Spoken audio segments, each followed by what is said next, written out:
আজকে প্রায় ১ বছর পর আমরা আচার বানালাম।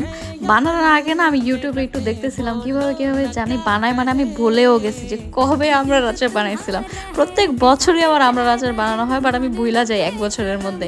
তো আজকে আচার বানানোর জন্য প্যানের মধ্যে আমি সরিষার তেল দিলাম, রসুন কুচি দিলাম, এরপরে কিছু শুকনো মরিচ দিলাম, আস্ত ৫ ফোড়ন। সরিষা বাটাটা আমি সব আচারের মধ্যেই দিই, আমার কাছে মনে হয় সরিষা বাটা সব কিছুতে যায়। আর আখের গুড় দিলাম, কারণ আমি সব আচারে মোস্টলি আখের গুঁড়ি ইউজ করি। আখের গুঁড়ে টেস্টও ভালো হয়, প্লাস এটা চিনির চেয়ে বেটার এই জন্য।